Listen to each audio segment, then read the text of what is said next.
Hello students, आज हम aromatic heterocyclic chemistry के अंतर्गत न्यूक्लियर मैग्नेटिक रेजोनेंस स्पेक्ट्रोस्कोपी या एनएमआर स्पेक्ट्रोस्कोपी के बारे में हम पढ़ेंगे कि किस प्रकार से एरोमेटिक कंपाउंड्स में एनएमआर स्पेक्ट्रोस्कोपी के द्वारा हम हेट्रोसाइक्लिक कंपाउंड्स के अंदर जो वेरिएशन है वो हम देख सकते हैं। The diamagnetic ring current effects produced by the delocalization of pi electrons in aromatic compounds results in de-shielding of aromatic protons laying on the periphery of the ring and cause the NMR signal to appear at low magnetic field, which can be taken as a diagnostic test for aromaticity or aromatic character।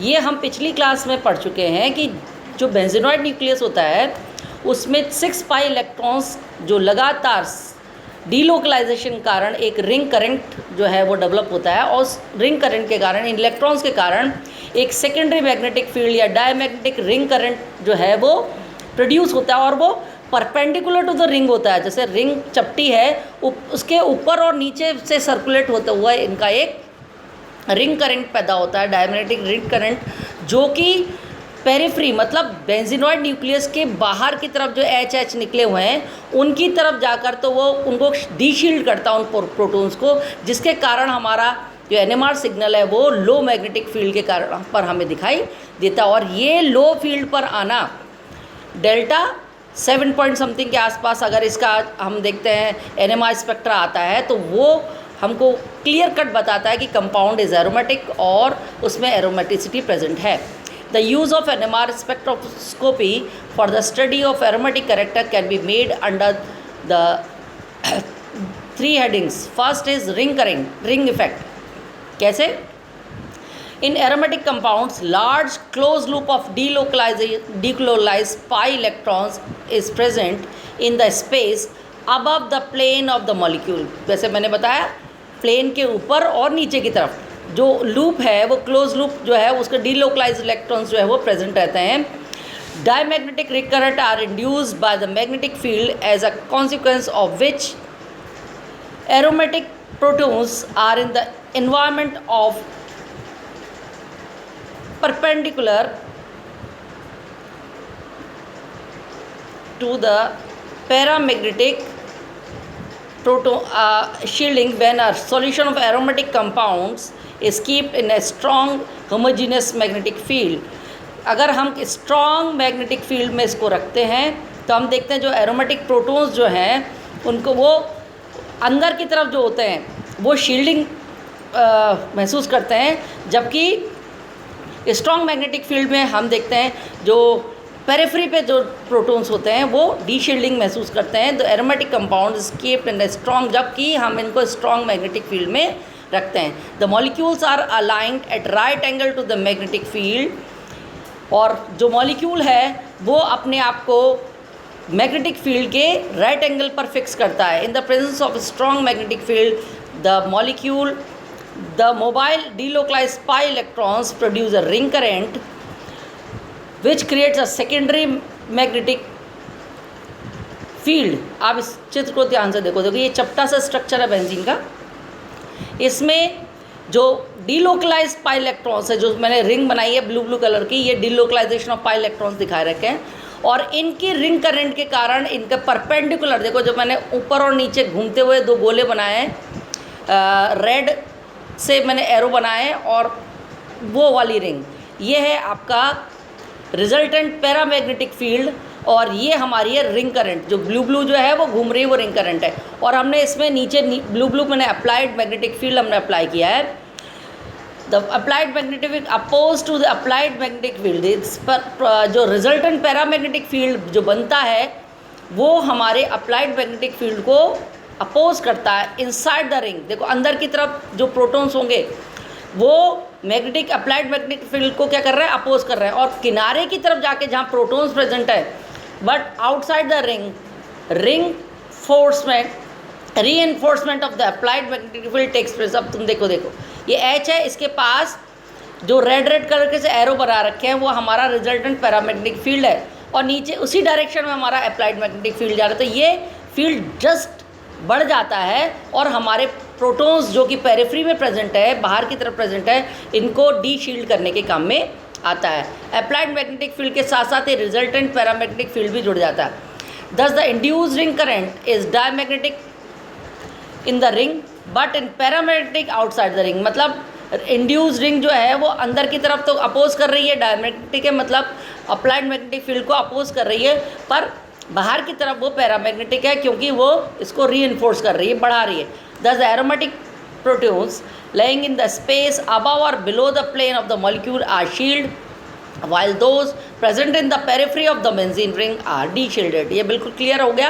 जो benzene के अंदर या ऊपर या नीचे की तरफ हैं वो सारे शील्डेड होंगे, और बाहर की तरफ जितने भी होंगे पेरिफेरी की तरफ होंगे, किनारे की तरफ वो सारे डी-शील्डेड होंगे। An increase in the ring current effect is observed with the size of the ring. Example in aromatic annulenes. Annulenes मतलब जिसमें बहुत सारी जो रिंग्स है बेंजीन रिंग आपस में ज्वाइन हो जाती हैं, उनको हम एन्यूलिन्स कहते हैं। Shielding and deshielding by the ring current are very clear as in these protons are present inside as well as the outside the ring. The inside protons experience a weaker field than the applied field, and hence resonate at a higher field, whereas outside protons are strongly de-shielded, thus resonate at the aromatic resonate at the aromatic range. इसी range के अंदर, जिस range में benzenoid nucleus देता है 7 point something के आसपास, उसी रेंज में ये रेजोनेट करते हैं। देखो ये रही एन्यूलिन्स, सारी बेंजीनॉइड न्यूक्लियस है। ये 6 बेंजीन न्यूक्लियस जो आपस में कंबाइंड करके ये लार्ज एन्यूलिन्स बनाते हैं। इसमें तुम देखो अंदर की तरफ प्रोटॉन दिख रहे हैं रेड वाले, और H जो ब्लू हैं वो पेरिफेरी के प्रोटॉन्स हैं। इनमें जब भी रिंग करंट होगी वही बेंजीन की तरफ ऊपर और नीचे की तरफ होगी, और जितने अंदर के प्रोटॉन्स होंगे वो मैग्नेटिक आउटर मैग्नेटिक फील्ड को, या हमारा जो मैग्नेटिक फील्ड हम अप्लाइड मैग्नेटिक फील्ड है उसको अपोज करेंगे, जबकि H ब्लू वाले जो हैं वो डी शील्डेड होने के कारण तुम देखो कितने पे आ रही है 9.28 ppm पर। हाईली डी शील्डेड प्रोटॉन, अंदर वाले प्रोटॉन्स की आ रही है 2.90, हाईली शील्डेड प्रोटॉन्स है, इसलिए इनका जो कहना चाहिए NMR स्पेक्ट्रा है वो थोड़ा हाई फील्ड पे दिखाई देता है। In the ring current effect is also clearly evident in the heterocyclic compound. अब हेट्रोसाइक्लिक कंपाउंड्स की बात करें उनमें भी रिंग करंट बहुत एविडेंट होती है। It is higher for the 6 membered ring as compare to the 5 membered ring. इनमें ये रिंग करंट 6 मेंबर्ड के लिए हायर दिखाई देती है as compare to 5 membered ring. In order to observe the effect of the ring current for heterocyclic compound, these data are compared with a reference non-aromatic compound। मतलब इनका data जो है वो हम नॉन एरोमेटिक कंपाउंड के साथ compare करके हम बता सकते हैं। Circulation of pi electrons in applied magnetic field causing ring current. Due to ring current effect, the aromatic protons in benzenes appear at low field, for example 7.24 ppm, but the inclusion of A hetero atom पर, अगर benzene में हम hetero atom लगा दें like pyridine में जैसे, causes strong deshielding effect and on the alpha hydrogen because of the high electronegativity of the similar and similar but in smaller extent to the gamma hydrogen, but the beta protons are observed as more nitrogen atoms are included in the benzene ring.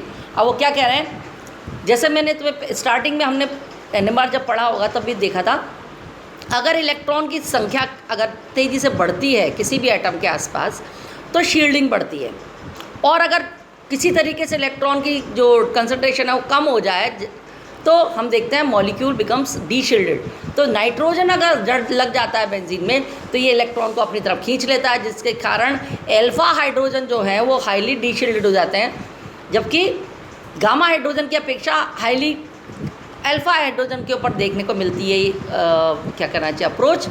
और जब beta protons जो हैं अगर ज़्यादा nitrogen उसके अंदर लग जाए तब इस तरह की लो फील्ड पर इसका एब्जॉर्प्शन हम देखते हैं, NMR सिग्नल दिखाई देते हैं बीटा प्रोटॉन्स के अंदर, क्योंकि अगर नाइट्रोजन एटम बढ़ते चले जाएंगे बेंजीन रिंग में हम देखते हैं डी शील्डिंग भी बढ़ती जाएगी। In pyridazine, two nitrogen atoms are in adjacent position. Alpha hydrogens are much more reshielded than the sum of the alpha and beta effect of a single nitrogen. मतलब अगर दो नाइट्रोजन हैं तो ये alpha पर और बीटा पर ज़्यादा प्रभाव डालेंगे अपेक्षाकृत केवल एन है, खाली अकेला एक अगर नाइट्रोजन प्रेजेंट है उसकी अपेक्षा अल्फा बीटा इफेक्ट जो है वो दो नाइट्रोजन के कारण ज़्यादा होगा. In the 5 membered heterocyclic compound alpha hydrogen appears at a low field, but the position of beta hydroxy hydrogens depend on the electronegativity of heteroatom involved. 5 member के साथ थोड़ा सा हम देखते हैं हमारी सिचुएशन थोड़ी सी अलग आ जाती है, क्योंकि 5 मेंबर्ड रिंग जो है वो हमारी हम देखते हैं उसमें अल्फा पोजीशन पे अगर प्रोटॉन्स हों तो उनका डी शील्डिंग ज़्यादा देखने को मिलती है in comparison to beta hydrogen atom. तो इस तरीके से हम हेट्रोसाइक्लिक कंपाउंड के अंदर भी NMR स्पेक्ट्रम को स्टडी कर सकते हैं.